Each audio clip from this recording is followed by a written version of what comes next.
I said, who are you? What's your name? You know my name. I know the name you told us. Well, there you are. I think you're... Excuse me? Your name, Sawyer, your suit, your watch, the whole package. I know what it is to put on a show. I think you're putting on a show. You want to know about me? What? I was born in Pittsburgh. Father died when I was 2. Mother died when I was 5. Moved to Buffalo. Lived with my aunt and my uncle. She sat around on her fat ass all day long while he ran scams.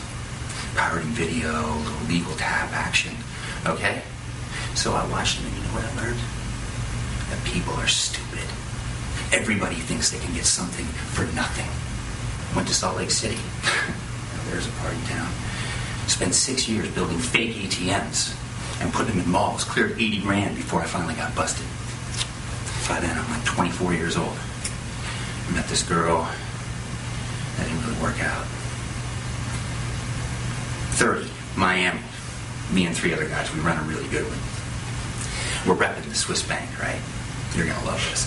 And we're calling the grandkids of Holocaust survivors and telling them about UN Resolution 865, where Germany's forced to pay restitution to these families. These families are all entitled to $2,364. All they got to do is give us their account info so we can wire them money. Heat came down on me pretty hard after that one, so I bailed down under. Auckland first, then Sydney. And that part of the story you don't get to hear. When I was in residency, my first solo procedure was a spinal surgery on a 16-year-old kid, girl.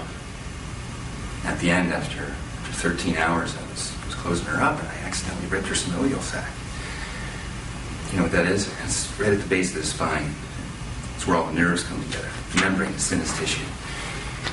And it ripped open. Nerves are spilling out like angel hair pus or spinal fluids flowing out, and I just froze.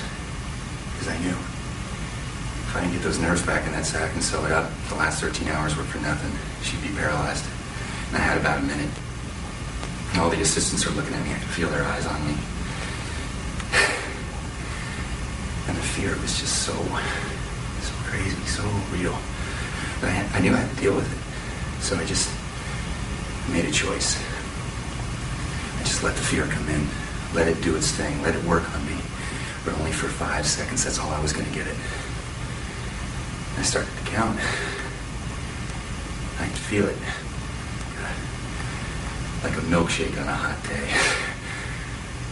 1, 2, 3, 4, 5. And it was gone.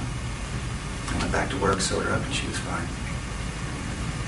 I think everybody has something like that. That moment where you establish your relationship with fear and you either learn to deal with it or